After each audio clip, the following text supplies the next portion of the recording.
Welcome back to the 10 Tabs Open podcast. This is your host, Alex Howell. And today on episode 15, we had on Chase Coffman, the former Missouri Tigers tight end. He also played in the NFL after being drafted in the third round by the Cincinnati Bengals. He played for the Bengals, Buccaneers, Falcons, Titans, Seahawks, and finished his career up with the Colts. Chase is a former John Mackey Award winner, which is an award given for the best tight end in the nation in college football. He also is the holder of many, we'll say numerous, University of Missouri records. He was all Big 12 and a consensus All-American. I got to tell you, I actually was lucky enough to go to high school with Chase, ended up going to college with him for 2 years. He wouldn't have known me. Everybody knew him. You know, that team was in the running. They were running for a national championship, and they ended up at the Cotton Bowl facing Arkansas and absolutely demolished it. And all of that we get to in this podcast. But I have to say that the thing that I walked away with after this podcast and not seeing Chase for, honestly, in person or being close to him for about 14 years, because the last time I saw him it could have in any way, shape, or form been construed as in person, was when we graduated and at that ceremony. But is how humble he is, how down to earth he is. And, this is a guy that went from, small town, grew up in Peculiar, Missouri, which was the town that, we went to Ray Peck High School. It was Raymore where I grew up, Peculiar where he grew up. And he has stayed true to his roots. He has a great family, both the family that he was born into with his father Paul, his mother, his siblings, and then the family that he's created with his wife Stacy and their 3 beautiful children. This man has just become a wonderful, wonderful individual, and it was wonderful and fantastic to catch up with him. A lot of laughs, a lot of good times, and like I said, for 2 people that really didn't know each other back then, it was pretty cool to see just how kind of worlds collide when you're able to reach out to somebody now. So I really hope you enjoy the podcast. I really hope you enjoy, and if you're a fan of the Missouri Tigers, Ray Peck, or anything else, God bless you, because you're going to have a wonderful interview here, because Chase Coffman is a legend in these parts. So again, episode 15, Chase Coffman, enjoy.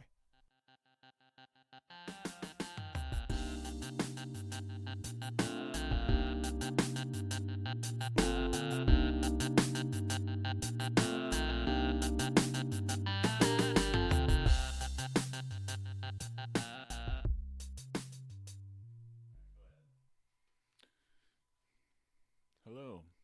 Thanks for having me. I appreciate it.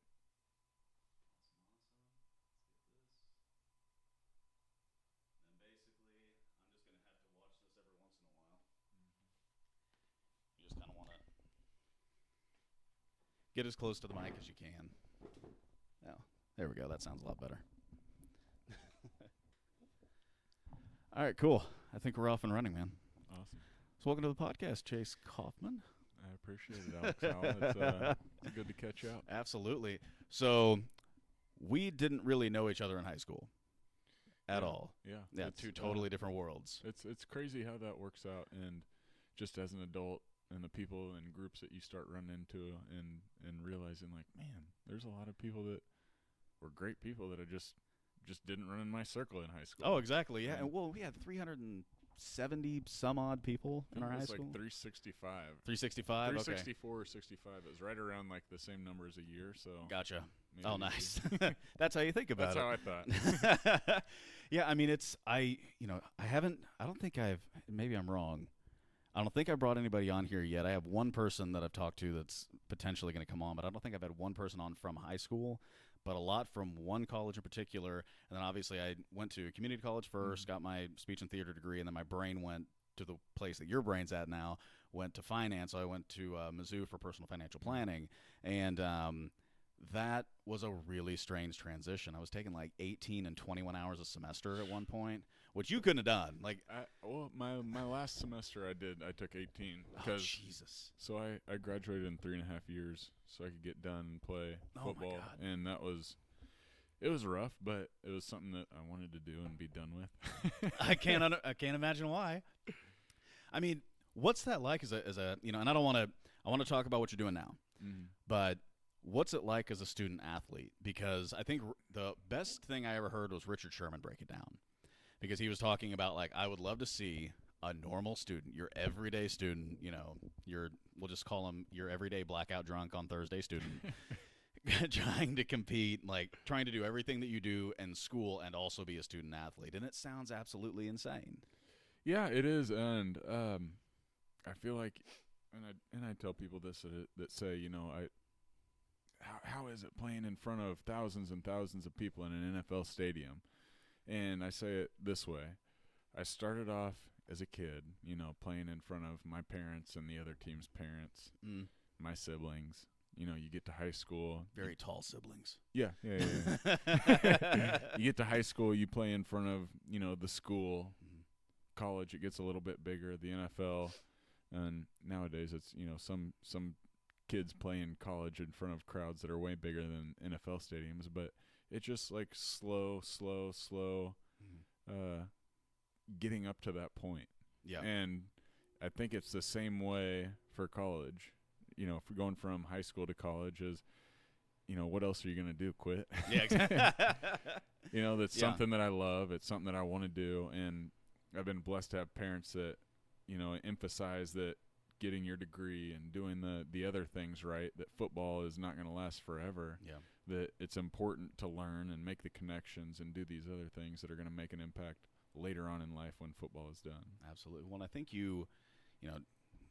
I definitely won't say unfair, but I do think it's a wonderful advantage because your dad is Paul Coffman. He played in the league. I mean, I think one thing that you see over and over again is you have one generation. I mean, I think when I think of it outside of you, because obviously grew up around your family, but outside of you, I think of like Howie Long. Yeah. Like Howie Long and his two, boys, they both went into the league. The Mannings, same exact thing. I mean, it seems like when you have a parent that has blazed that trail, I don't think it's, correct me if I'm wrong, but it doesn't seem like it's something like, hey, get my kid. It's more like, no, I know exactly what it takes to do this, and here's what you need to do. Is that kind of what it's like, or is it a mix? A mix. And I think my dad did a good job of kind of pushing me, letting me make the decision, and then pushing me. Okay, if this is your decision, here's how you get good at it. If this is your decision, here's the things that you're going to need to do to get to that next level. If you want a Division I scholarship, here's the work that you're going to have to put in. Okay. If you want to sit inside and watch cartoons or whatever, it's your choice. Yeah. But here's, if this really is your goal, this is what you got to do.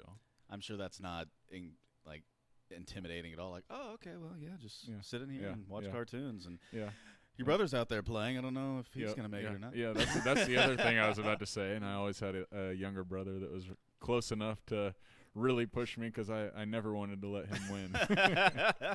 Oh, yeah. I mean, that's the whole thing. And you guys weren't separated in age by, 2 years? We were 16 months apart, so only one grade. Only one grade? Yeah. Okay. Yeah. Yeah, and he went on, Carson Yes. Coffman, he went on to play for the Wildcats, right? Yep, yeah. He went was to the quarterback K-State there. and then played in the Arena League for a few years. Very nice, yeah. It's wild. And then my sister played volleyball at Wyoming, and youngest brother Cameron played at Arizona Western JUCO. Yep. And then transferred to Indiana, and then transferred to Wyoming from there. So very unsuccessful family you have there, Chase. Blessed to not have to pay for any college. Now I'll trying to get into the next phase of life. Like I said, sports is not going to last forever. Of course not. But I do think it's a great, I mean, we talked about the student athlete side, obviously growing up and kind of having that mentality. It's got to be the ability to kind of focus and, really push yourself in one direction. I mean, that carries over to anything. It doesn't matter if you're the world's greatest chess player and now you have to start over being, an accountant. Like, if you know how to sit there, focus, and master your craft, that's going to carry over to a different area. Oh, yeah, for sure. And that's what I tell people in this. So getting into financial advising, right? Like, I have no clue what I'm doing starting off. Of course not. I'm learning all these new things. And for a lot of guys, transitioning from sports is pretty much the same thing, right? You have no underlying transitional, skills that, oh, you played baseball? Well, here, come hit a ball in our office. Yeah, exactly. Come tackle Terry Tate, office linebacker. Uh-huh. But those underlying values of, hopefully you had a good enough coach, teammates, parents, whatever it is that taught you hard work, that taught you to study your playbook, that taught you, sometimes you're not going to win. You got to keep going. Yeah. All these other things that do translate. Yeah. And luckily that I've had the parents, the coaches, the support around me for that. Yeah. What's stability like for you? Because you have a great family. I don't know them personally, but you know, Raymore's a smaller town than you think it is, so everybody talks about how wonderful your family is. And obviously I've kind of seen, even though we didn't really know each other in high school, I saw you guys. I mean, your family was always close, and that was amazing to see and watch. But you also, I mean, the woman that you're married to, the mother of your children, you guys were high school sweethearts. Yes. Like you and Stacy together from that point, had kids, had the family, and even though, you know, in your NFL career, like we were talking about upstairs, it's like, you know, there were a couple of teams that you bounced back and forth with. That stability has to mean a lot. Oh yeah. That's everything. Yeah. One thing that my mom always taught us when we were young is, you know, football is not what you do. It's not who you are. It's just what you do. Yeah. And the support that I got from my family every time I got cut or hurt or, you know, things didn't go my way, from my now wife, and just like, hey, you know what? I'm still here for you. Yeah. Even if you never play another down again. Yep. Is, you know, ultimately what really matters. You know, like I lean on my faith in God and through a lot of that. And one story I tell a lot of people, when I was in Atlanta, I was on the practice squad my first year there. I got to play with Willie Moe and Sean Weatherspoon from Mizzou down there, which was awesome. Tony Gonzalez, you know, being a Kansas City kid, growing up watching him, I got to play with him, which was, I mean, a dream come true. It's like, what the heck? I'm sitting in this same room with this guy that played when I was a kid, and he's still doing it at the highest level. Yeah. But there was a guy in front of me that got hurt, and I was like, okay. I didn't get to travel to the game that he got hurt to because I was on practice squad. All right, this is my chance. You know, they're going to call me in tomorrow morning, sign me, I'll be up and running playing next week. And I get a call from a friend of mine that I'd played with previously, and he was like, hey, you're in Atlanta, right? They're bringing me in for a tryout tomorrow. Like, let's come by the facility and say hi. I was like, are you freaking kidding me? You know, like, I'm sure freaking was the way that you put it. Yeah. Try not to curse. But I was just thinking, you know, like, what the heck? I've been working hard. The coaches have been saying, good job. You're going to get your opportunity, all these things. Mm-hmm. And then all of a sudden a guy gets hurt and they're bringing guys in to work out. Yeah. And kind of in that moment, laying in bed with Stacy, my wife, just kind of praying, Lord, you know, your will be done. If it's meant for me to be on practice squad, then I'm going to keep working hard, keep doing these things that I've been doing, because you put this love for the game in my heart. And you know what? If they don't sign me, I'm still going to be happy with all the blessings that I do have. Yeah. And they ended up signing me to the 53-man roster. They didn't sign those guys, so praise the Lord. And that was, after that, getting cut and all the things that I couldn't control were a lot easier because I felt like I had given those to God and not live and die on every decision that wasn't mine to make. Absolutely. Well, I think the NFL appears to be a very good lesson in humility and a very good place to learn that, like, you know, you have to continue to work. I remember there was when I think it was Matt Forte, running back for the Chicago Bears. He was talking about, I think it was him. He was on practice squad, and he was watching a Monday night game because they had played, like, he was on practice squad. They'd played the Sunday before, so he was off. And he was like, I'm watching the game, and they talked about so-and-so from the practice squad, and he was like, you can do that?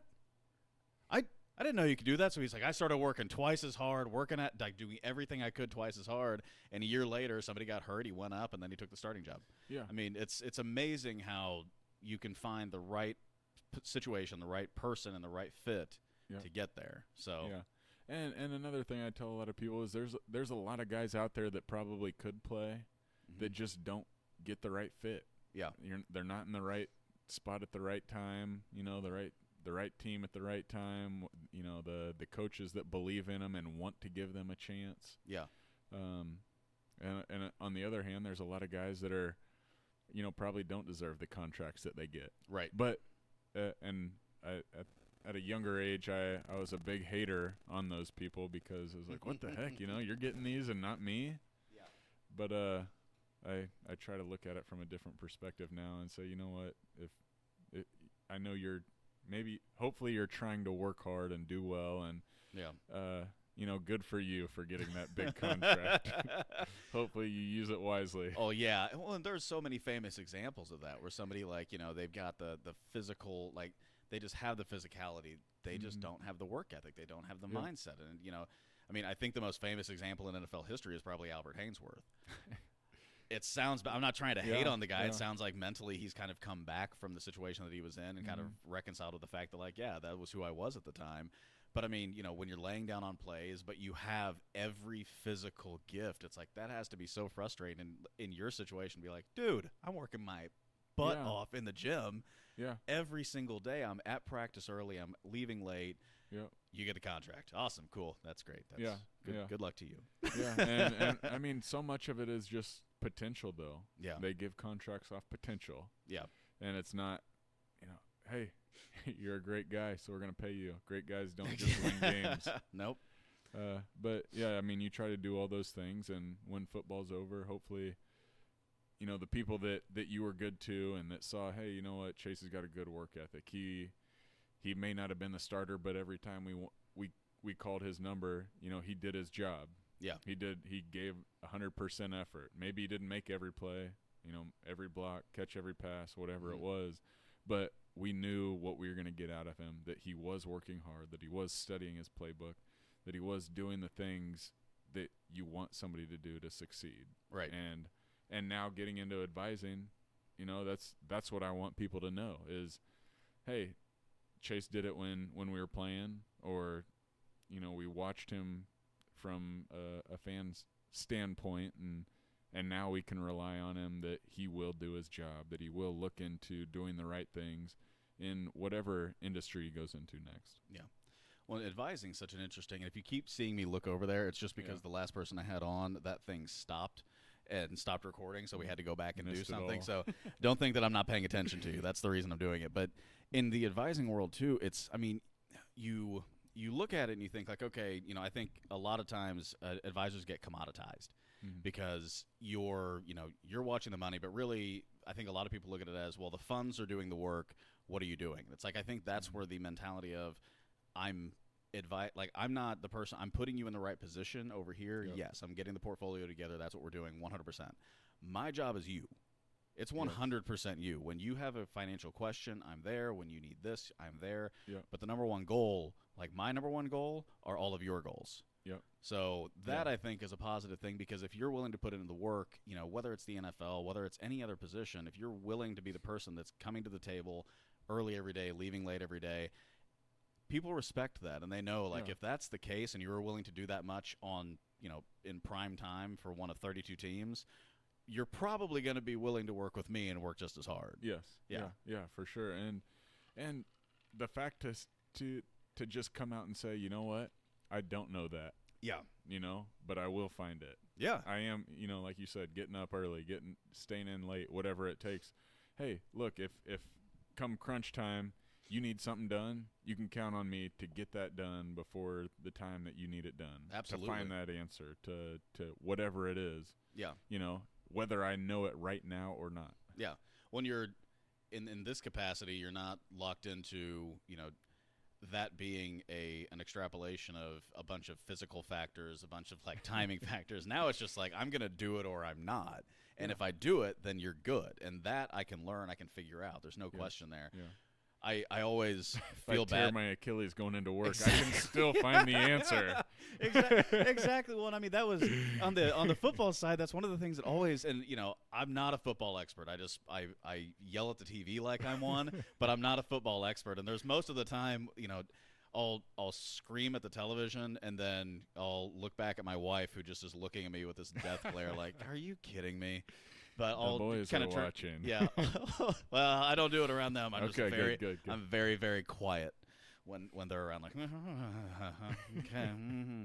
But most of the time, when I do get in that mood or that attitude, I'll look back at my wife and be like, because I know more than Andy Reid does. That's the problem here, is he just doesn't know what I do. Yep. Like, I feel like I've at least become humble in my old age. That's fine. Yeah. Can I ask you one weird question? Because Sure. So in high school, I knew you as super, super tall, like 2 heads above everybody else in our class, include like linemen, like anybody who was around. You were 2 heads above everybody. So it was like, that's the one going and getting a full ride. I can guarantee that he's going. But the thing that cracked me up was the last time I saw you in high school, I think, was graduation. Mm-hmm. So we all do the thing, come back. But you were super tall, still pretty skinny. When I went to Mizzou, I really like that. I'd always watched Mizzou games, but I just never really paid attention because I didn't have that like association yet. Yeah. When I went to Mizzou, it was like anything else. Like I was all in, went to every game, got the season tickets, was there. But I saw you on television, and you had transformed into this like Goliath-looking dude. It was just like you had the pads on, you took your helmet off, and I was like, "That's not Chase Coffman. That's a monster that ate Chase Coffman." Yeah. What's that like to go from high school, where I know that we had a good program. You guys were the first ones in Ray-Pac history to win the state championship in 2005.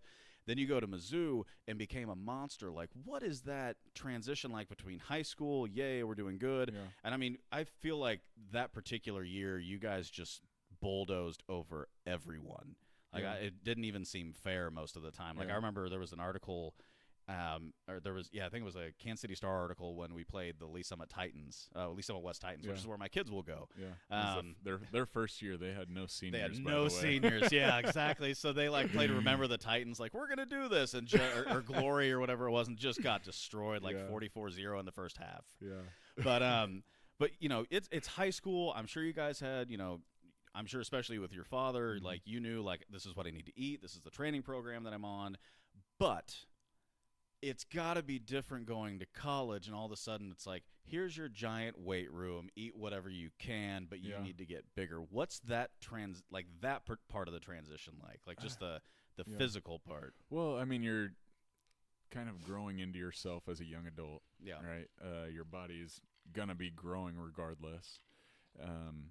And then, my first day there, I show up and they give me a 24 case of chocolate was the flavor that I wanted, so chocolate protein shakes. Oh, Jesus. And they were so great to begin with, but after like a week, I was trying to give them away.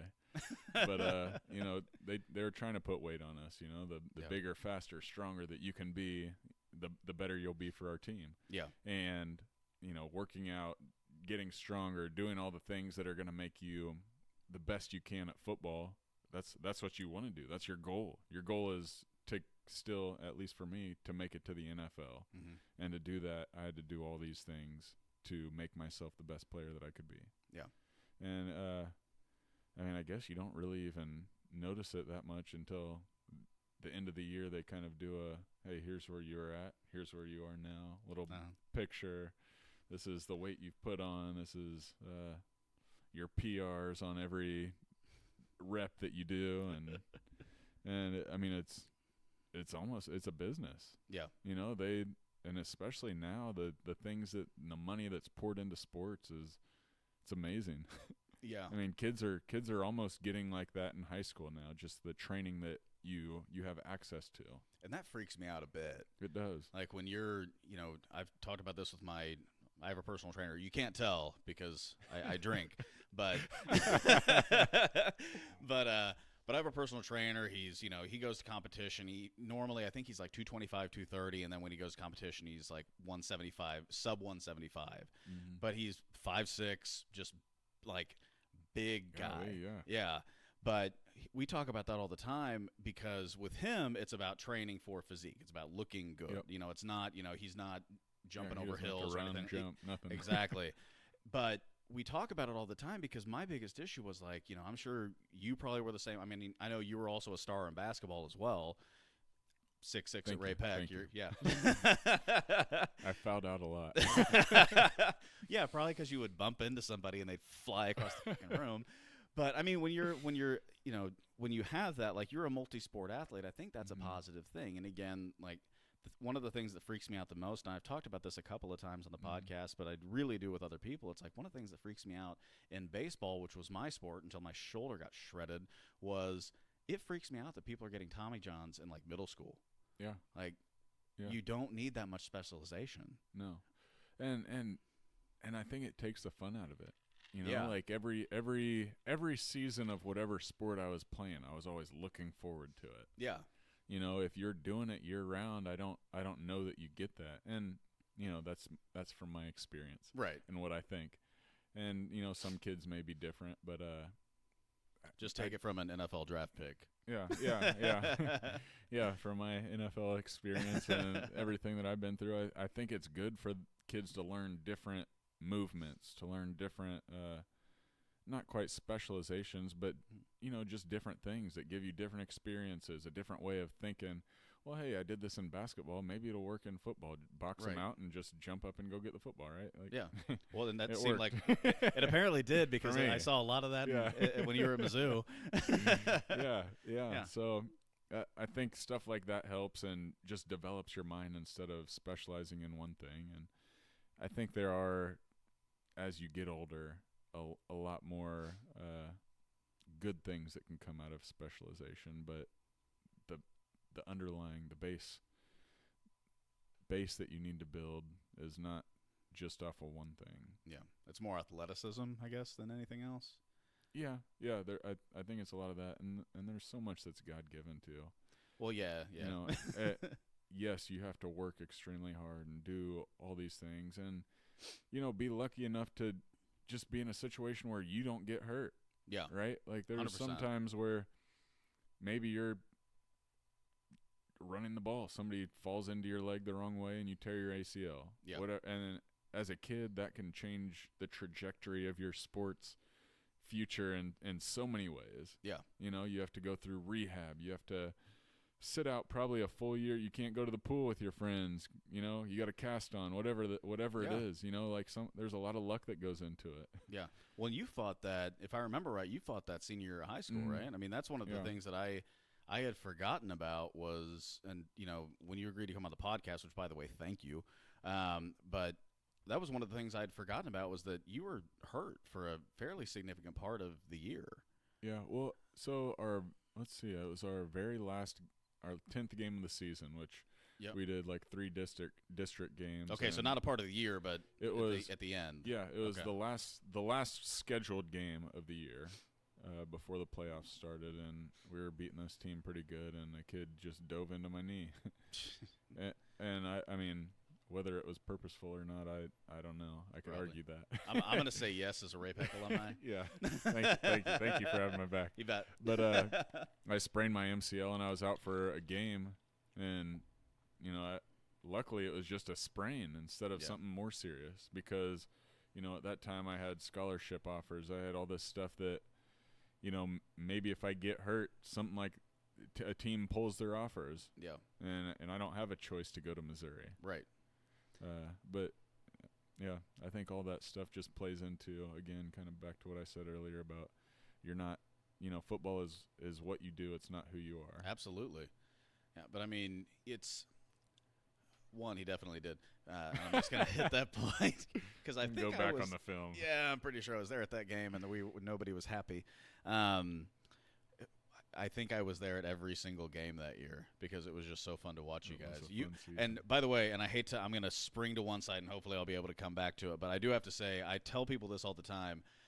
Like, you hear about like ridiculously athletic plays, and I always tell people that you probably had one of the most athletic plays I've ever seen in my life, and it was a just long bomb from Carson to you at Ray Peck.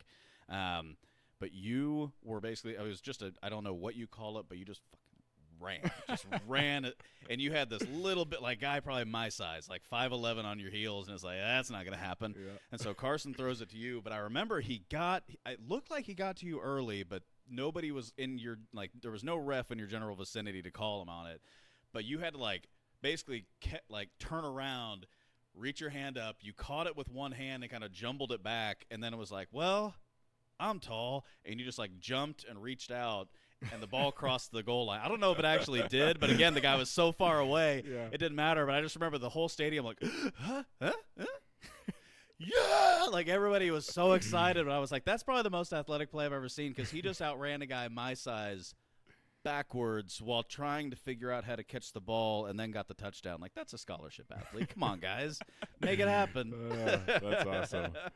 Yeah, I mean, it goes again. I mean, just playing backyard with Yeah. my brother. Luckily, I had my brother as my quarterback. Heck We yeah. had a great bond there, and kind of knew where each other were gonna be before it happened. Yeah, there was no way Coach Cruz was going to not let him throw the ball to you. Like, Yeah. oh, who has the best rep? Oh, the guy with the same last Yeah, name. That's yeah, fantastic. Yeah. Yeah. There you go. Yeah. So I remember in so we all had to do that like English senior project Yeah. where you had like here's my life in pictures and I'm gonna Yeah. write a crazy story and then here's that, and I think I did that 4 hours before it was due, most of it, because we had a big show the day before and it was Yeah. like, oh, that's due tomorrow. And it's like, oh, I'm up till 4 o'clock. Awesome. Great. Yeah, this is fantastic. But I remember going through yours, and I'm sure I signed it just like the rest of the school because you were Chase Coffman. But I was going through yours, and the sheer weight of the scholarships that you had was incredible. How many? Do you remember how many schools you got? There was a lot of letters. Yeah. And I had, I think, 9 scholarships at the end, and I cut it off pretty early. There's got to be more than 9. Down to 4 schools. Yeah. Okay, but more sent letters to you. Yeah, there's a lot of letters. Yeah. I remember being pissed off at Nebraska because they only were willing to give you like a 3/4 scholarship. No, they offered me a full scholarship. Did they? Yeah. Okay. At the Division I level, I don't think that they can offer you, for football at least, anything but a full. Gotcha. Yeah. So Okay. they were one of my top 4. Okay. Yeah. That's fair. I'm glad you went with Mizzou. But do you remember who your top 4 were? Yeah. Do you mind saying? No, it was Nebraska, Iowa, K-State, and Mizzou. And then I narrowed it down from there to K-State and Mizzou. Both of my parents went to Kansas State. And kind of grew up a K-State fan. Yep. But another English project. I wrote a paper on the pros and cons of all 4 of those schools. That's awesome. Yeah. So what was the thing that made you pick Mizzou? Lots of prayer, and then Andy Hill was the wide receivers coach there at the time. He did a great job recruiting the Kansas City area and me for that matter. And there's a lot of good kids from around the Kansas City area going to Mizzou. Yeah. Kansas State was, like I said, the other top pick for me, and Bill Snyder, great coach. Yeah. Seemed like he was kind of getting towards the end of his career. Mm-hmm. And I think I just related to the coaching staff at Mizzou a little bit better. They were going to a spread offense, or being a receiver in high school. Mizzou fit me better in that offense. And, I probably had a better chance to not redshirt and play right away. And it ended up, awesome. Yeah. Well, yeah, because you had one hell of a career. So don't get me wrong, I knew your career because, like, this is going to sound weird, but it's like when you graduate with somebody from high school and then you, like, eventually go to the college that you're obsessed with the football team, like, you kind of learn that person a little bit. But I went to several different sites, and I'm just remembering all of the different things that you did at Mizzou, especially hurdling people. That was always my favorite during games. It was probably like your coach's least favorite thing during games. Probably. I got sick of him diving at my knees. Yeah, I bet. Yeah, like that kid in high school. Yeah, exactly. I had that happen once before. It's like, yeah, take me out up top, baby. It's okay. Yep. But you went, your freshman year, you were a standout.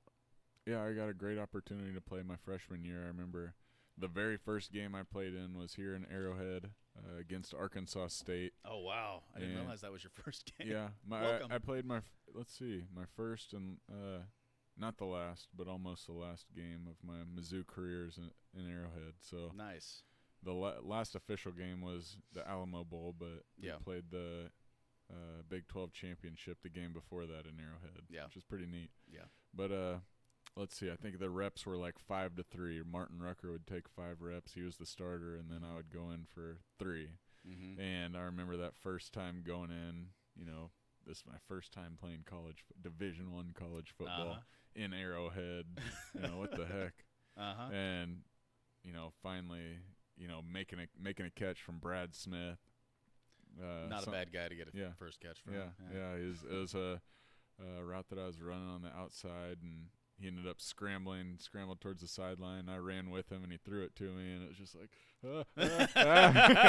and, made the catch, and the rest is history. But that's awesome.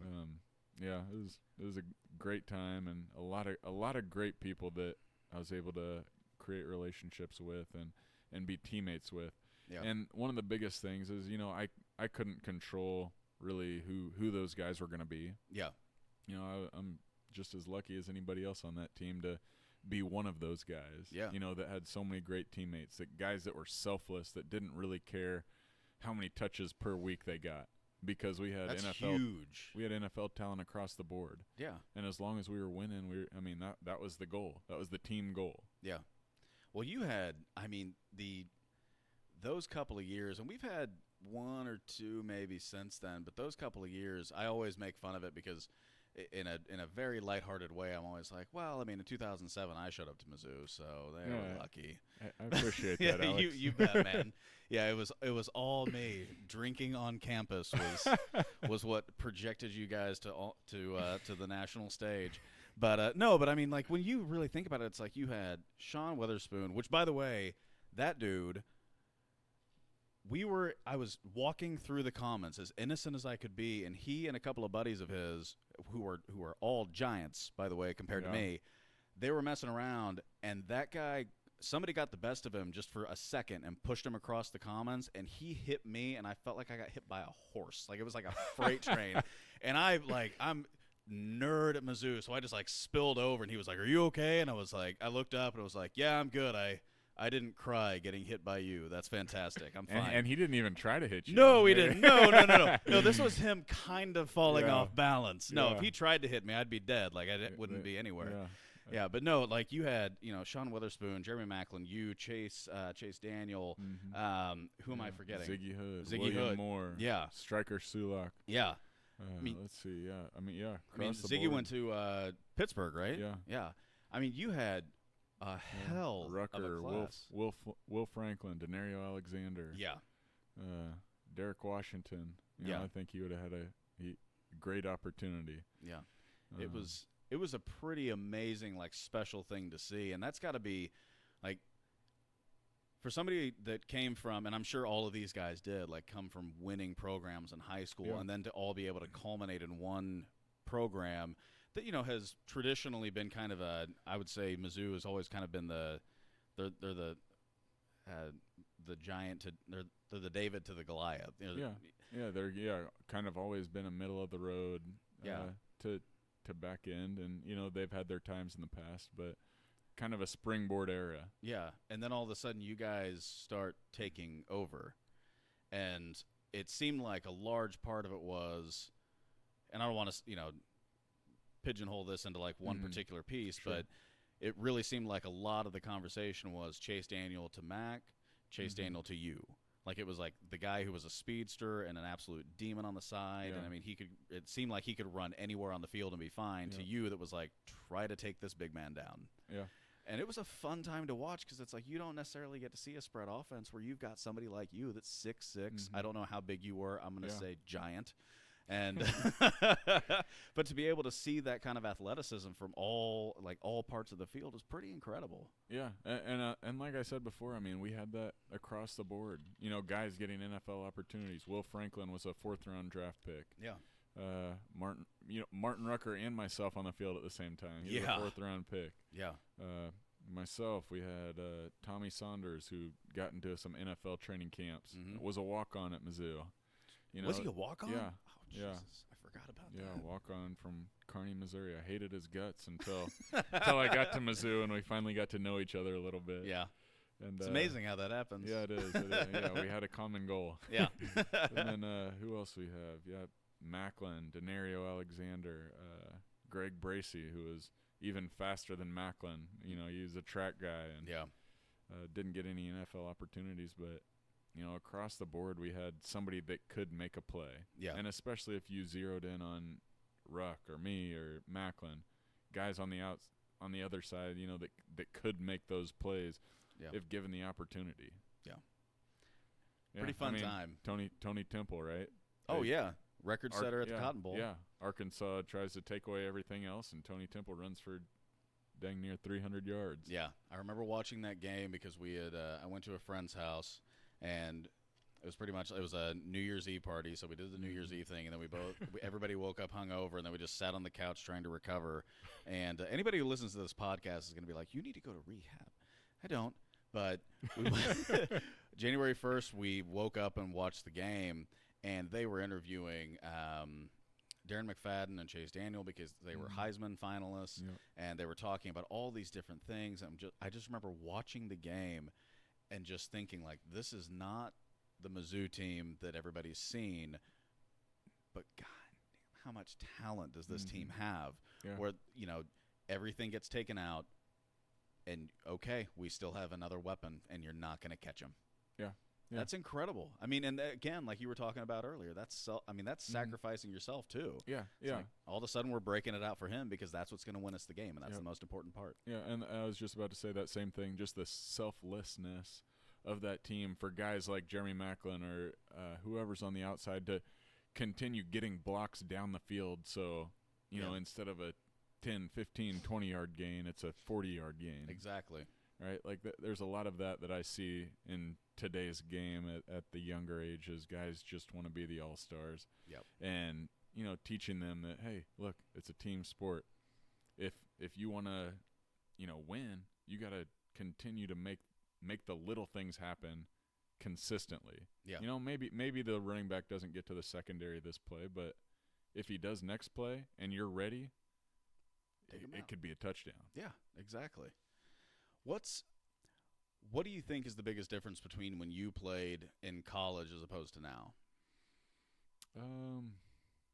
I think just the amount of money poured into the sport, the game, the media that's evolved around it, social media.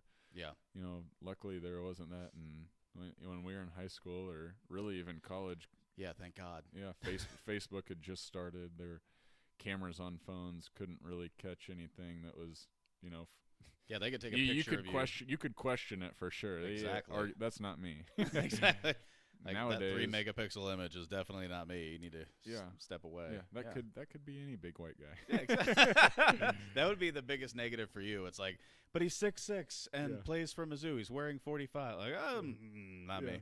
Yeah, he wears his jersey out. But yeah, I mean that's something that you mentioned earlier. I've dated my wife since high school, and she kept me out of a ton of trouble at Mizzou. Oh, and one of those things is Facebook came out at that time, and she shut that down real quick on me because she's smart. Yes, and I was smart to listen.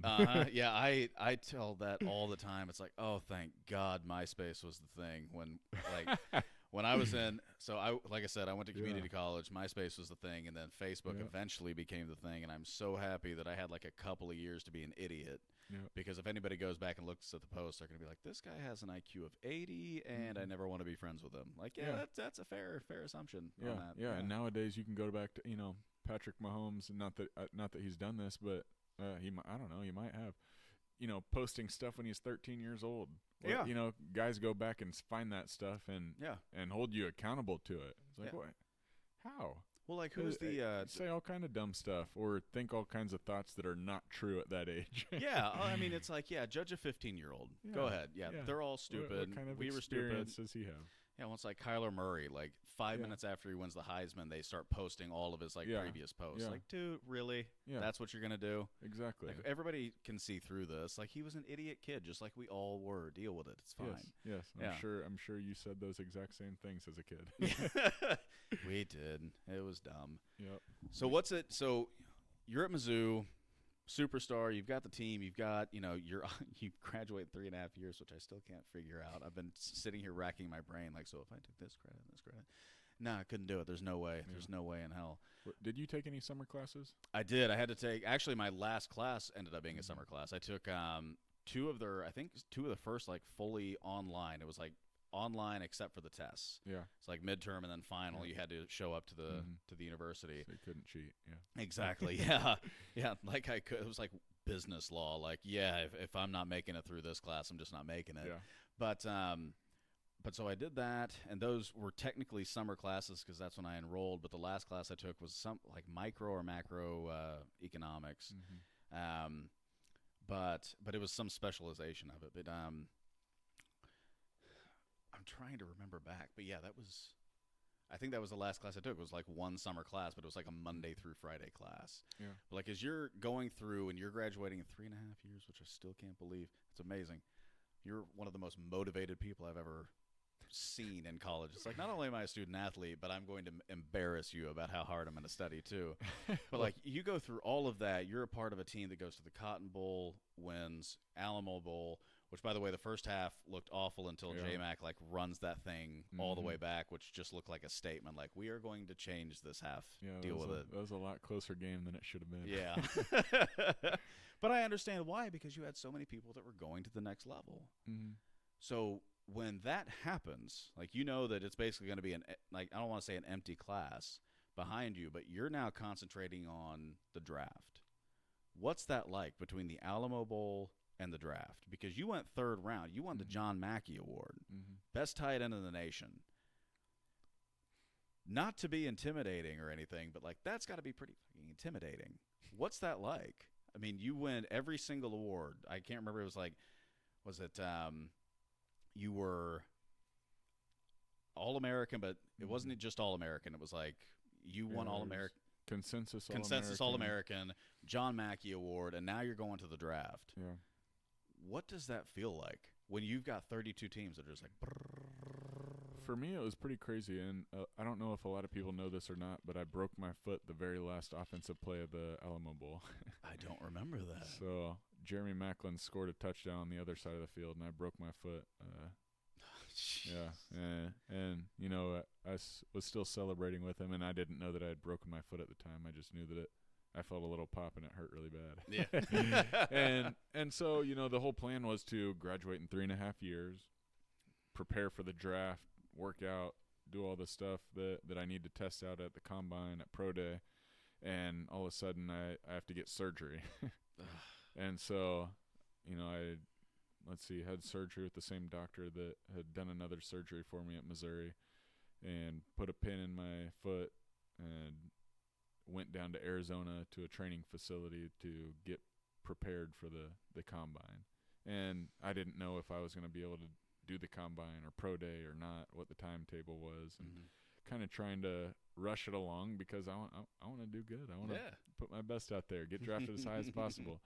And I ended up not being able to do any of that. I went to the combine and just kind of interviewed with coaches, but wasn't able to do any of the workout. Was still injured and during the pro days that we had, and wasn't able to do those as well. And so that was kind of a big shot to me, as I couldn't put anything else out there. Yeah.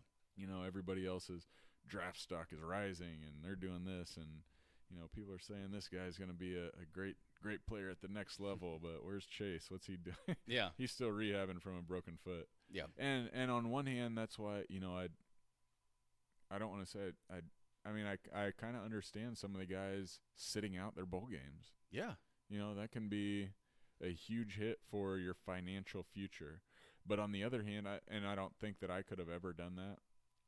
But, you know, you've spent all this time with these guys. You know, for me, it was my senior year, 4 years with them.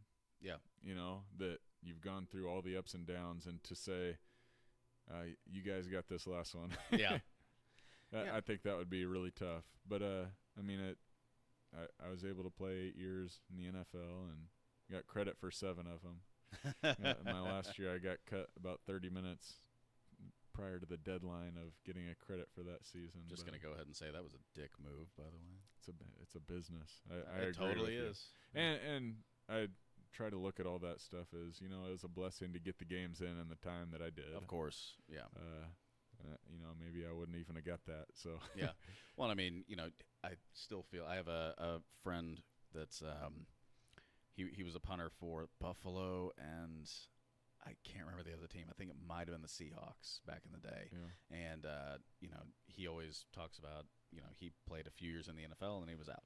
Yeah. And he's probably your height. He's like 6'6", but he was a punter. And we had a friend that approached him, and the first thing the guy told him was like, "How long were you there?" It's like, about 3 years. Like, well, you must not have been very good. It's like, how was your time in the NFL? Yeah. Yeah. Yeah. You know, and I see all these people giving Andrew Luck grief now. Yeah. You know, he just retired, and I mean, the guy's taken a beating. Yeah. You know, he's had a lot of serious injuries. Yeah. That could be life altering. I mean, if you do that doing, your real estate job, are you going to keep doing it? Heck no. Well, I'm weak, man. I'd show up like somebody tackle me. I'd be like, no, I'm done. I'm done. No, we're good. Houses are falling apart on you while you're going through them. You're going to keep going in. Hey, actually, I have done that. I've fallen through some boards. It's not very fun. Yeah. No, but I mean, I totally agree. And with the Andrew Luck situation, that's going to be I think a lot of people forget just how much they were talking about, like you think about, and I can't remember the guy's name. It was 4 or 5 years ago. The San Francisco linebacker was like 26 years old. Yeah, Patrick Willis. No, it wasn't Willis. It was the guy I think that was supposed to replace him. Yeah, from Wisconsin. Boward or something like that. Yeah. But he basically came out and was like, after a year. Yeah, I'm done. It was like everybody was like, yeah, congratulations, great job. But when it's your franchise quarterback, all of a sudden the mentality changes. Oh, yeah. And it's crazy because if you really go back and look at the headlines initially, there's a reason that Andrew Luck got drafted number 1 in the draft. He was number 1 overall because Indianapolis was awful without Manning. And the reason Manning was so good was because he had an offensive line. As soon as your offensive line goes, you're done. Yep. When you can't block your quarterback, a lot of stuff's going to happen. Yeah. I mean, look at Aaron Rodgers. There's a reason his head coach got fired. Yeah. Because it was like we have Aaron Rodgers and you're not protecting him. What are you doing? Mm-hmm. So I don't blame him at all. I feel bad that he wasn't with a team you look at Dallas. If you took him and Dak Prescott and switched them, oh yeah, he's probably good to go for another 10 years. Super Bowl. Yeah, exactly. Every year. Yeah, which would make every Cowboys fan happy and me really mad. Yes. Yeah. But yeah, I mean I think it's a very interesting look at, we think that we're this like positive culture and we're trying to be good, and then you look at the hate. Oh yeah. And I can't imagine I think you were around as far as like college before the real social media hit, but I mean you were in, and I apologize if I'm bringing something negative up, but if I remember right, there was an incident that you went through in Tennessee. Yeah. Where you got some hate. Yeah. And I watched the clip, and I remember going like, I want to know what that coach is saying. And I don't want to like bring it up or anything like that to make you extrapolate on it, but it was just one of those things like you got a lot of hate for that. Oh yeah. Yeah, I mean, there's 22 players on the field that are in a different mindset. Yeah. Right? And during that They're play, beasts. Yeah. That's what you got to be. During that play, I was running a route towards the side of the field. The cornerback baited the quarterback into throwing it. I didn't know he was going to be there. Kind of nicked my shoulder as he came by. I got the interception. We're close to the sideline. He's running down the sideline, and as a player, I'm thinking the one thing that I have to do, regardless of if I catch him or not, is I've always been taught to get back in the play, hustle your butt off to get back on the field and try to be in the play. You never know if it's somebody's going to fumble the ball. You never know if there's an opportunity where you can make a difference. Yeah. And this, obviously their whole sideline was pumped up. They're rushing towards the field because they want to see if their guy scores. Yeah. And this coach is coming towards the field, and he doesn't see me at all.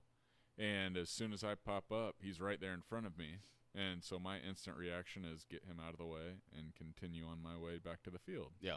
And me being as big as I was at the time made it a whole lot worse for him than it could have been, since he was not paying attention. Oh, of course, yeah. To me. And, unfortunately, a lot of people, gave me grief. And the guy, he actually was a coach that was in Tampa Bay while I was there for a little bit. Yeah. So I kind of knew him. And I called him afterwards, and I said, hey, man, are you all right? I'm sorry that I ran into you. I just, wanted to make sure that you're okay and everything's good. And, we're fine. And unfortunately for me, I got fined a good amount, which sucked because, I didn't mean to or try to hurt this guy. I'm not going out of my way, but I'm one of the players that's on the field in the play. Yeah. I still have a job to do. Yeah, well, I think that's overlooked. It's like there's 22 people on the field, but there's hundreds on the sideline. Yeah. And all of a sudden everybody culminates into one. It's like, no, my job is still there. Yeah. You're now in my beeline. Yep. Yeah. Exactly. And technically in the field of play, there's past the sideline, there's lines that you need to stay behind as a player or a coach. Which is hilarious because nobody stays behind those lines. Nobody stays behind them, but for that specific reason. Yeah, exactly. And the guy was a former military guy, so all of a sudden Chase Coffman hates the United States and is against our military. And oh yeah, because I've known and hates everybody. All this stuff. Yeah. Yeah, knowing you and your family as little and as much as I do, it's like, oh yeah, accuse him of that. Yeah. I mean, I literally couldn't for a week. I did not turn on anything sports related. Look at social media, nothing like that. Yeah, I'm sure. And then the next week, Delaney Walker was still out from the injury that he had in that game, and I get to start Monday night against the Steelers and make a couple big plays, and things are fine again. Yeah. Well. It was the play against the Ravens? It was. So that's probably – they were completely happy with you at that point. They were like, it was against the Ravens. We'll overlook that, yeah. Well, I mean, but that has to go back to the very beginning that we talked about. Like when you when you have something like that happen to you, I mean, you have to just revert back into your family. Yeah. It's like I'm not turning anything back. I'm going back to my family. It's about my wife. It's about my kids. It's about my family. And, I'm sure you had a lot of phone calls.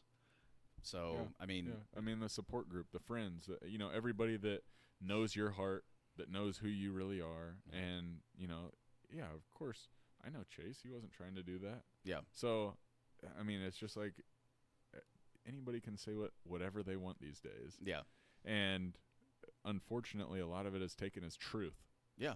Which, it should be, innocent until proven guilty, right? But 100%, and it's never like that. It's not the case anymore, and that's why I've trying to change my perspective to make sure that I'm not judging others. Yeah. In that same way that I don't want to be judged. But it's so tough. It is, and it's easy to do. It's easy to take an opinion. You're out drinking with your friends or whatever it is. No. Oh yeah, screw that guy. Yeah, somebody picks it up on a mic and it's like, oh, now it's national news. Yeah. Yeah, could cost you your job. Yeah. I mean, I guess that probably gives you perspective, though, on some of the young players that have kind of gone through those situations, too. Like, I need to hear more about this story than what's being put out there. Yeah, never judge it completely off the first story that you hear. Yeah. And even, if there's tons of stories, how do they know? What is their link to the story that they know the truth? Yeah. Yeah.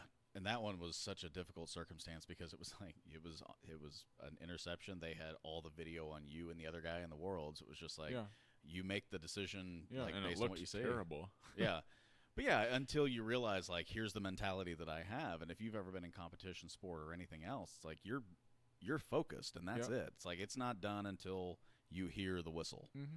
And I'm sure even when you hear the whistle, sometimes you're like, is it really done?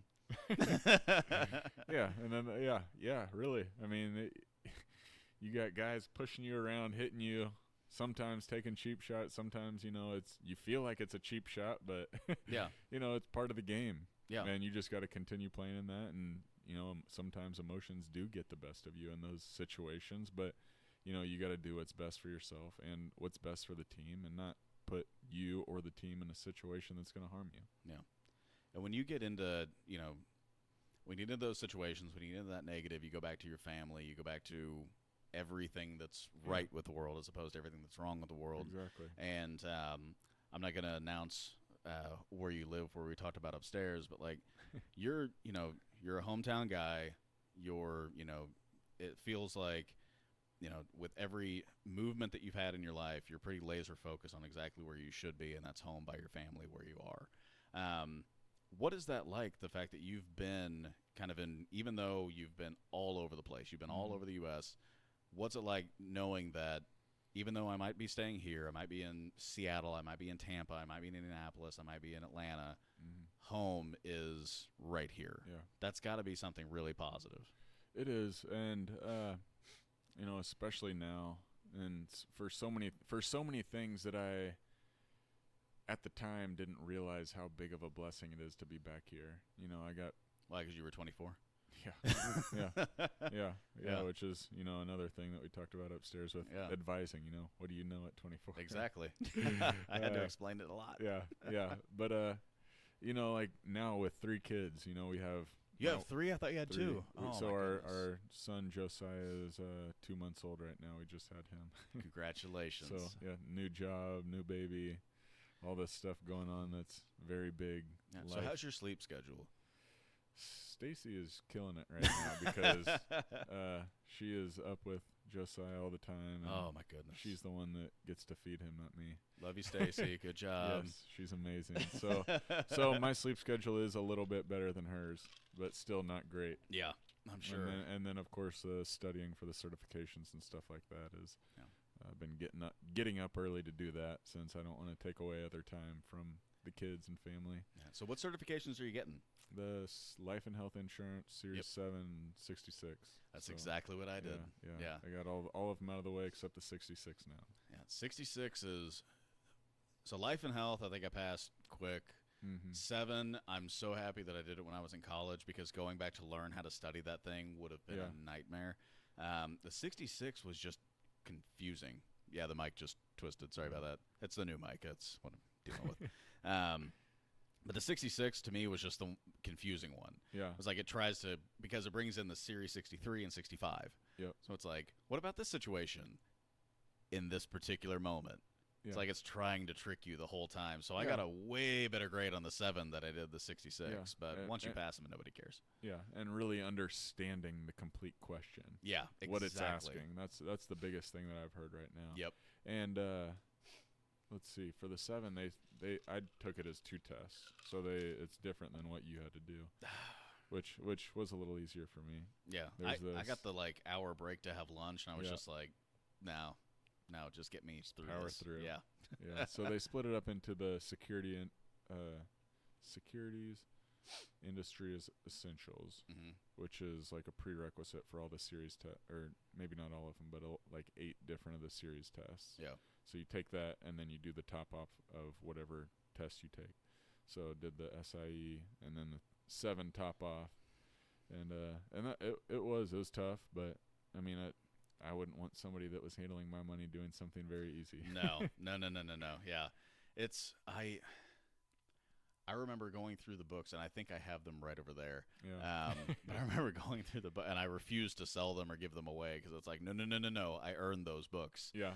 But I remember going through them, and I went through collateralized mortgage obligations, which are derivatives, which got us into trouble in 08, 09, and all that. Yeah. And I remember I was going through them during the crisis, but I was young and just so laser focused that I couldn't put 2 and 2 together. Yeah. I was like, this makes no sense whatsoever. Why would you allow this to happen? Yeah. And then I found out the CMOs were the exact same thing as the derivatives that I was seeing on TV, and it was like, oh yeah, that's why, because they don't make any sense whatsoever. Fantastic. Yeah. But it is interesting to see all that stuff, regardless of if you use it. It's like, oh, that's what happened. Yeah, exactly. Yeah.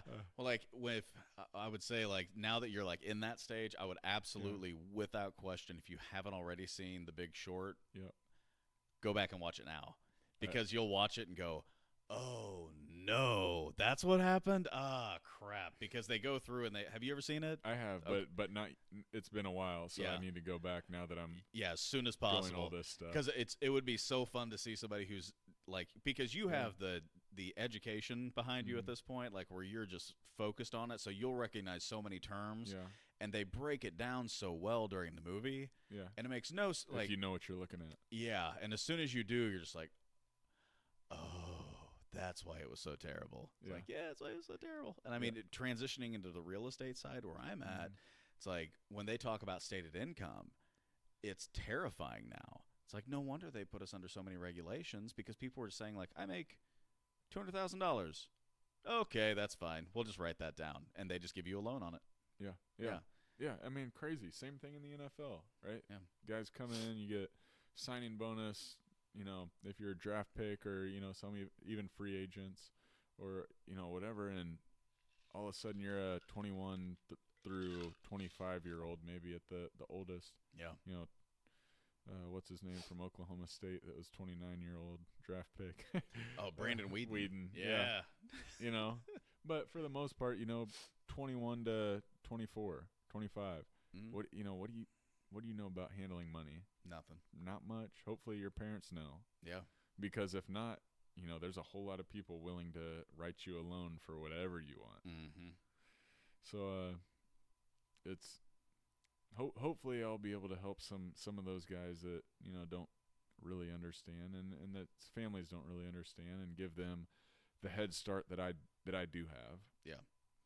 Well, so are we expecting like a new offshoot show to be like Chase Coffman Ballers? No. I've seen just parts of that show, and I don't want to be involved in that kind of lifestyle.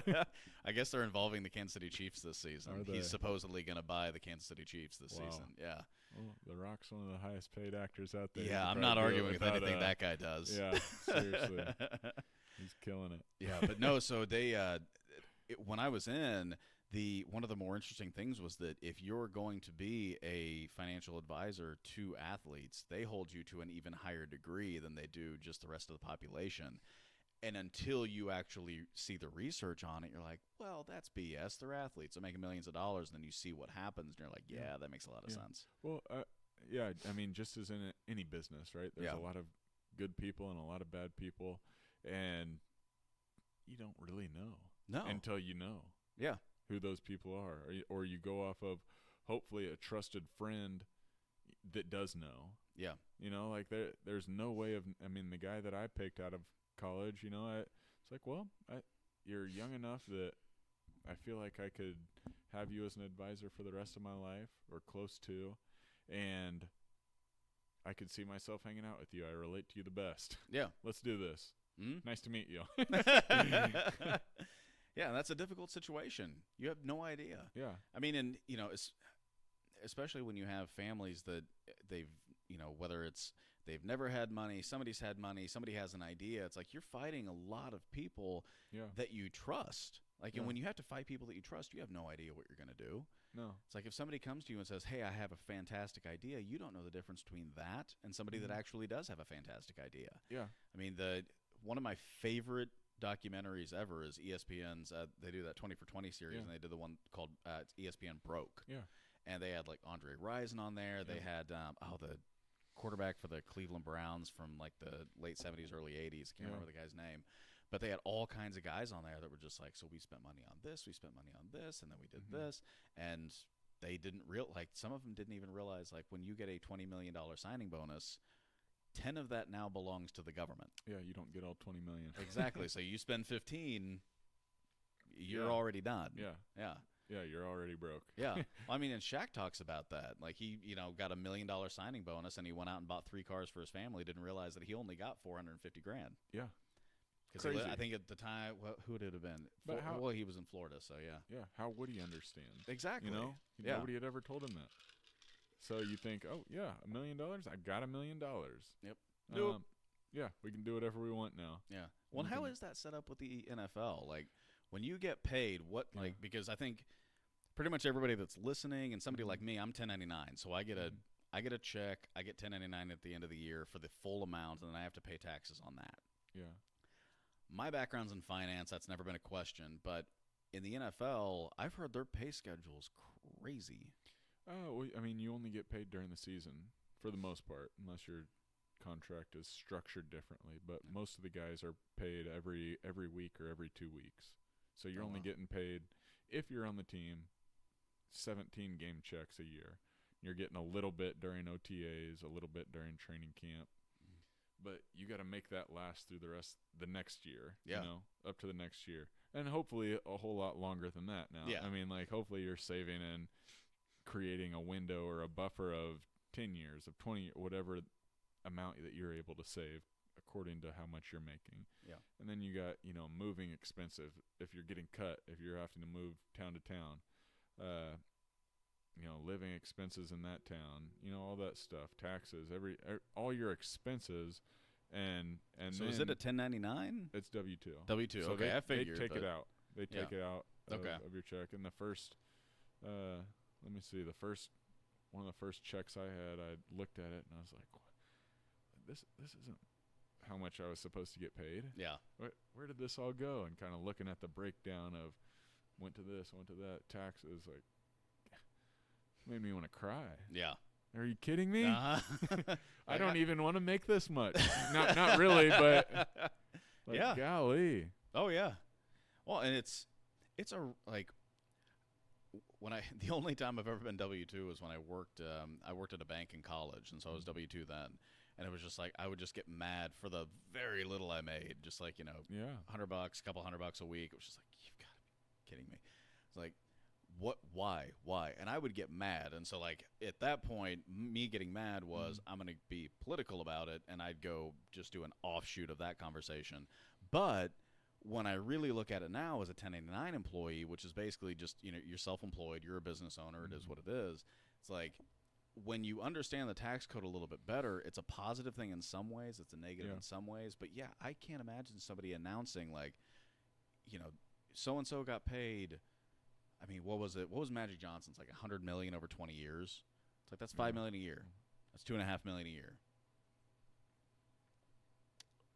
Great, fantastic, good job for you. But guess what? $2.5 million. If you're going to spend like $1.5 million on a house, 500 on cars, now you've got $1 million left. It's like, yeah, that's great and all, but you don't really realize how fast that money goes, and especially with the lifestyle and everything else that's there. Yeah, and you want to start investing in, say right now, right? Marijuana is everything. Yeah, everybody's investing in that. You invest in a marijuana business, and it goes broke. It doesn't work out. You lose all that money. Yeah. Guys probably on the show Broke, I remember there was a few guys, maybe they weren't on the show, maybe they were, but they invested in real estate stuff. And it just goes, turns upside down, and where'd my money go? Yeah, it's a loss, but all it is, like when you understand the tax code, you can count it as a loss, but it's just the loss. You just lost your income. You just don't get taxed on the money that you lost. Yeah. That's the tough part. It's like you can't get it back. No, it's not like you're like, I claim it as a loss, so it's a positive overall. It's like, no, you just lost money. That's really the total of it. You just lost all of that money. Yeah. You get to write it off because you didn't earn it. Congratulations. I hope that satisfies you. If you gain money back, exactly. then you get to write it off. Yeah. They don't give you any money back because they lost. Exactly. Yeah. I mean, and I really do wish, like, in high school and middle school and elementary school and college, everywhere, I really do wish there was more financial education. Oh, yeah. Because, and I think that would help somebody like you who's in financial advice. I think that would help everybody overall, because somebody like you that's dealing with questions about finance would have a more educated populace. Yeah. And then it sounds weird, but then the populace would be more educated. Like, you need that balance. You need somebody like you.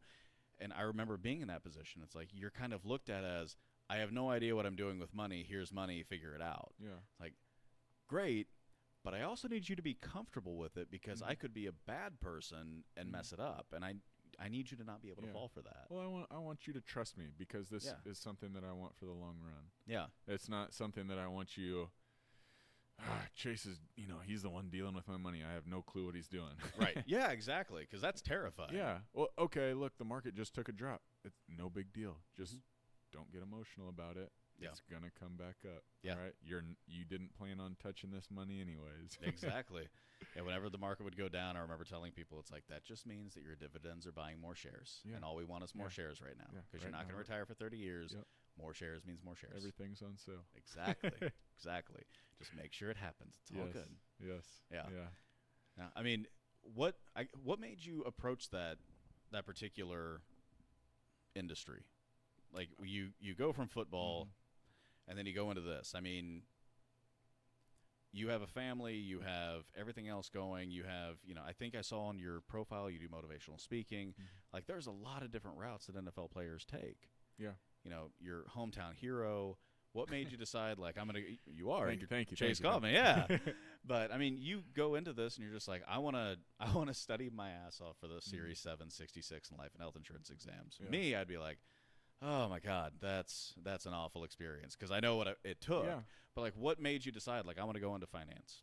Well, that is a good question, and kind of the route that I was taking was, what is something that I can serve people in? What is something that'll give me flexibility for my time, since I do have a family, we have young kids, and that's something that my dad coached me. He's still a salesman for Meyer Labs in Blue Springs, but I want to be able to do that with my kids, to be able to say, hey, you know what, we're going on vacation this week, and kind of having that flexibility to do those things whenever they may be. Yeah. And then what can I learn more that I don't know already, and what is the road to the top? Yeah. I don't want money to be the motivating factor, but if I want to be successful, I don't want to have to wait on somebody in front of me to retire for me to move into that job. It's a good way to look at it. And this allows me to do that at my pace. If I'm taking those days off with my family, I have a team that can take care of people that I'm working with, so that, if the things that they need don't fall off, and I don't want to do that to them either. Yeah. But I have a team that can help me.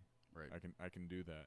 And, if it's a season where my kids are busy doing all kinds of crazy stuff that I'm not involved with, then I can hit it hard and do whatever I need to grow my business, or maybe get involved with their stuff. I don't know. Yeah. That's just something that I continually pray about and take day by day. Absolutely. So those are kind of the underlying factors of what job should I look for. Yeah. And I was already interested in doing in my own situation financially and learning more. So I was talking to a guy that was kind of a mentor that said, you should cut out the advisor, do it all on your own, save that money. And I was all for it. So I was reading all kinds of books about it and learning more about it, and kind of in that process seeing the need of an advisor in society today. Yeah. And it's not just the investing in whatever you're investing in. It's bringing everything together. Like we do life insurance, we do the retirement, the investing, all that stuff, making sure that it's the most tax efficient and working towards your goals so that you can hit those in the time that you want to hit them. Yeah. And if you're not doing what you need to do to hit those goals, then that you realize that. Right. And you can change it, or you don't have to. But at least now you know. Exactly. Well, and I think it takes somebody to actually kind of give you the kick in the pants to say, like, here's where you are. You say you want this. Do you really? Yeah. And it's a difficult thing to hear, but that's the role of the advisor, is to say, like, hey, you said you want to, whether it's take care of your kid's education, whether it's, make sure that you retire at a certain age. I mean, one of my favorite ones is like, we want to retire at 55. It's like, do ya? Because here's what's going to be really difficult. Yeah. Most of the retirement funds start at 65 or 64 and a half. Yep. You want to retire at 55, which means that we're talking about funds that aren't going into your 401k. Yep. Guess where they're coming from? You again. Yeah, exactly. Yeah, you see that house you drive, or car you drive, that house you live in, all this eating out you're doing, everything, whatever it is. Yeah. That needs to go into savings. And it's so hard to cut that back after you've already had it. Yeah, well, and you've got to see that like every day in the NFL, and also now it's like, I think the entire reason that people get into that mentality is it's that keeping up with the Joneses mentality. Yeah. And if you're in the NFL, it's keeping up with the guy that just signed a big contract. If you're, if you're somebody that lives in just a suburban neighborhood, it's keeping up with what the people next door have. Like everybody has that mentality about, I have to keep up with this person, I have to keep up with this person and this person. And that's got to be I would think a good role for you, because it's like, I've seen it at the very top of the top. And I've seen it at the normalest level ever. Yeah. Here's what, carries over from both sides. Yeah, exactly. And I think that society is getting smarter and seeing that. And the NFL and professional sports are kind of seeing the big need in that. Yeah. We need to do a better job of just getting our players smarter about this, because they have a great opportunity to have a head start in life. Yeah. But you need to make sure that at the young age that you're getting into it, that you realize that. Yeah. Because before you know it, you're going to be out. Yeah.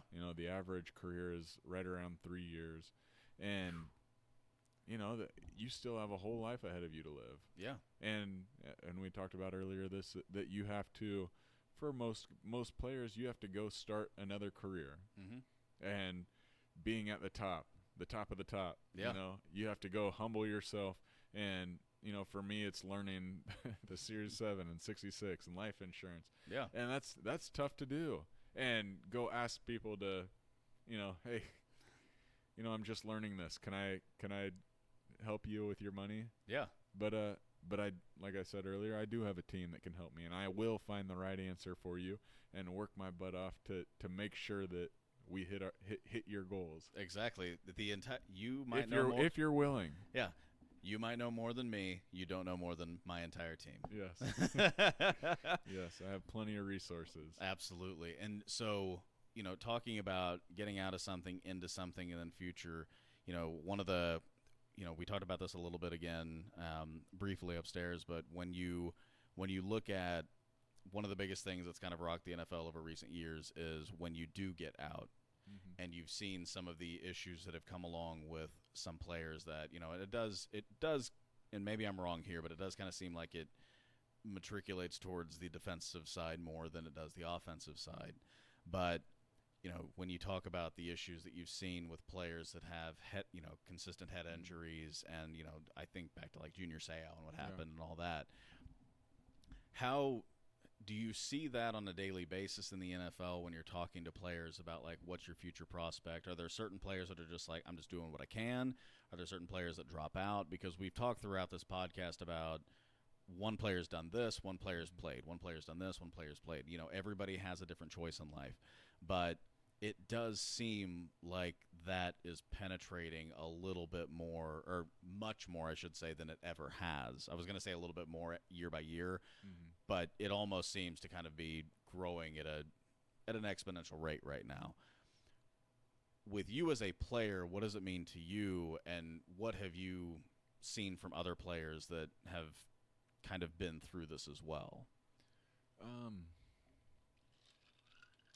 So I don't know. You might need to reword that question, but I mean the way that. Why, Chase? Come on, man. No, it's fine. It was just a long one. No, I mean, so I'm trying to remember the exact term, but the brain issues that have occurred in individuals like Junior Seau and other players, and guys getting out. Yeah, and guys getting out, and then I don't know if it's what happens outside of a season. What happens when you retire, losing focus, not training your mind, whatever it is. But it does seem like NFL players, players that have been in the league for a long period of time have found that exiting the NFL is not only difficult, but because of the injury sustained during, it makes it mentally, kind of break them down. As a former NFL player, how do you feel about that? And have you heard from people close to you of any issues that they have had? And I'm not going to have you out anybody, but just kind of generally. I wouldn't do that. Yeah. But it is tough. I mean, for me, I played until I was 30 years old and was still trying it almost up to 31, I think. And, at that point in my life, I was married, 2 kids, and what do I do next? Yeah. It goes back to you have to basically start over. I was blessed to make enough money where we could penny pinch and get by without ever having to work again. Maybe, maybe if things go right. Right. Yeah. But some guys, if you play long enough, you've made enough money to probably not have to work again, and to humble yourself and start back over and push yourself to do something productive, which is probably going to be hard, is going to be tough. Yeah. And, a lot of times in those tough periods, you hit a wall where it's like, do I really like this enough to continue? And if you don't really have a motivating factor and you have enough money to live the rest of your life very comfortably, why would you? Right. Unless you have that motivating factor. And then, if you don't, then you're probably not going to be pushing yourself to learn more, to stay in shape or take care of those injuries that you've sustained over your career.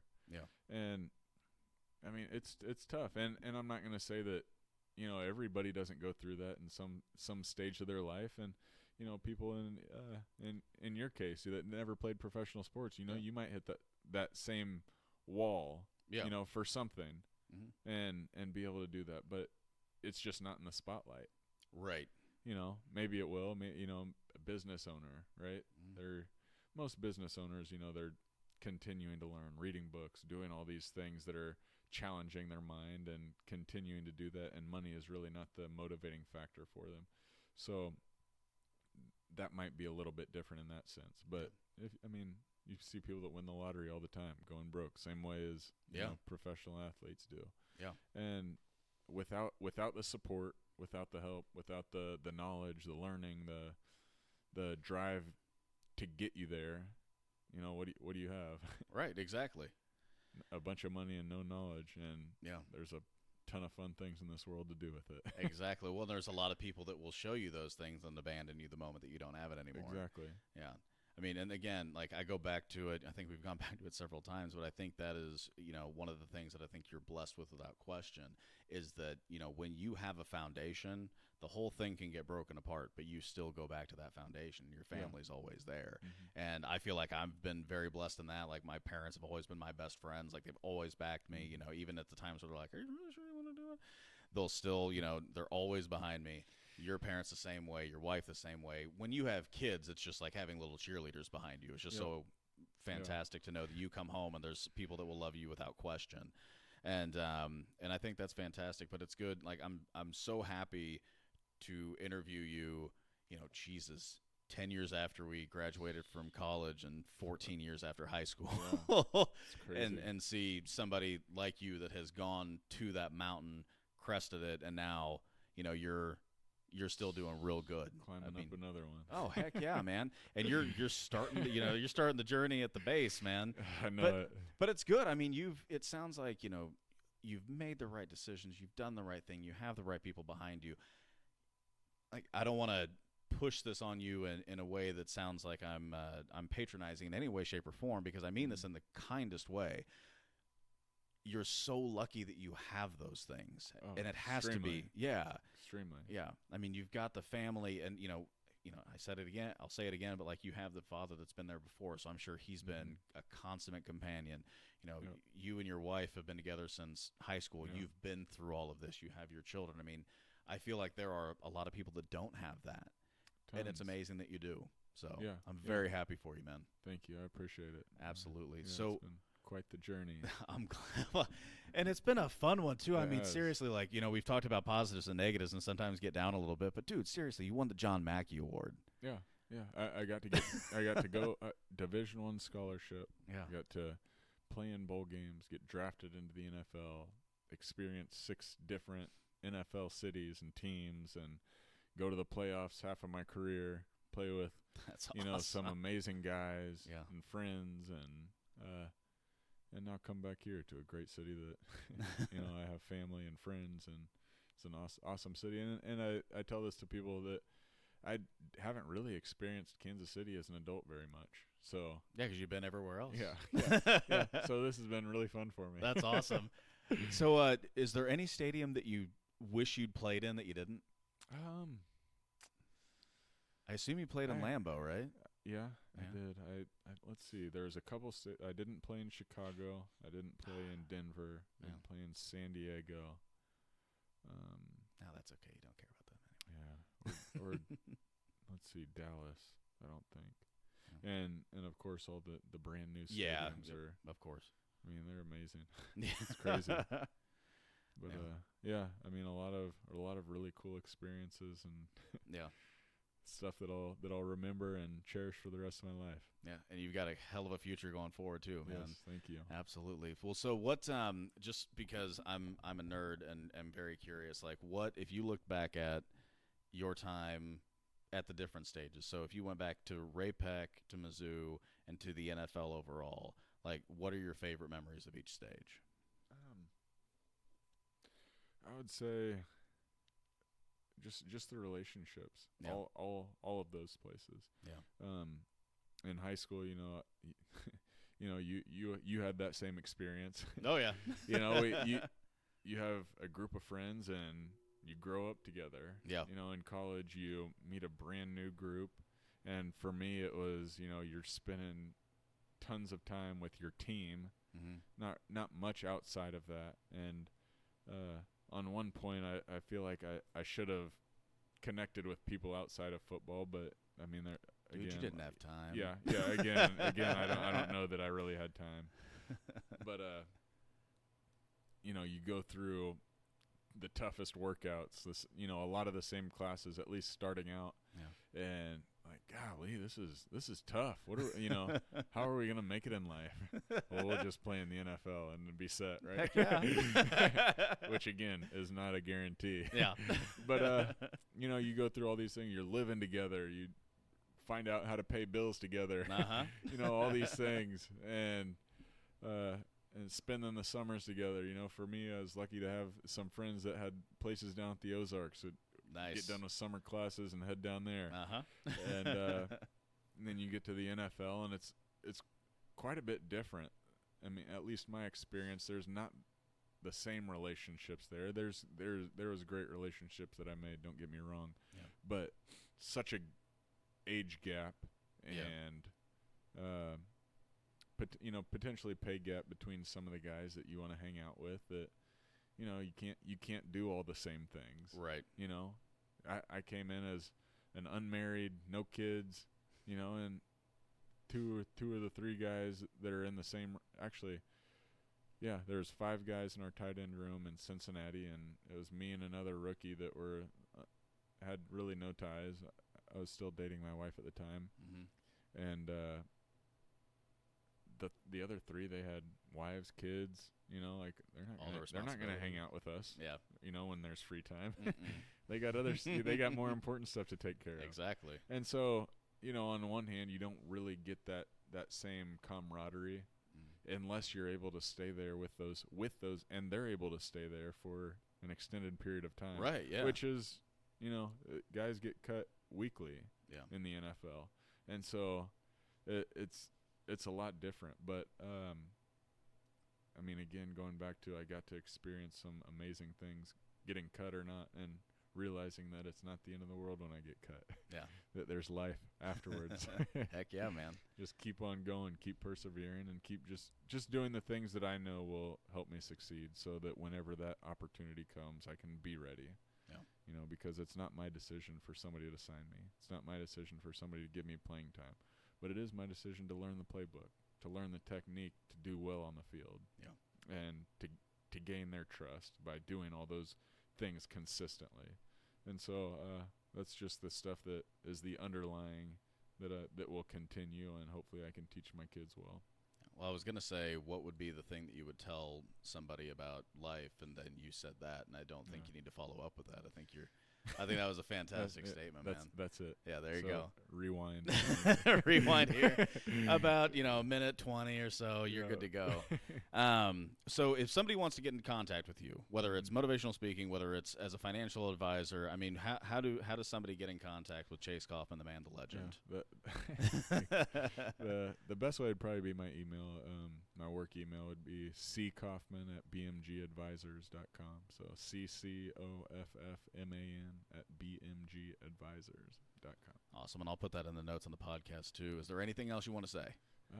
I appreciate you having me on. It's been great talking. Absolutely, man. Well, it's such an interesting thing. Like I said in the very beginning, and when we met upstairs and everything else, like we didn't know each other in high school. I think we probably both knew of each other. Yeah. But from that position into at some point going to college, quote unquote, together, and then seeing your career progress. It's been honest to God, man, it's been an absolute pleasure watching you. It's been an amazing experience watching you. I'm friends with Stacy on Facebook, so I get to see like your family and everything else. So it's awesome to see you guys kind of progress through that. But the overarching, premise, the overarching theme to your life has always been, I feel like you have always been, whether it's playing football, whether it's in your new role as a financial advisor, in your role as a father and husband, I think you're just a wonderful, very, very good person. You've always been a kind-hearted guy. So thank you for coming on here and listening to me gush about you and football and shit like that. I appreciate it, and it is fun for me to talk in football and hearing the things that you're adding in, like from a different perspective and just kind of being able to bounce things off of you. What do you think about that? It's awesome. And there's going to be plenty more of it to come. Love it, man. Well, hey, you're welcome back anytime. I appreciate that. Thanks, man. Thank you.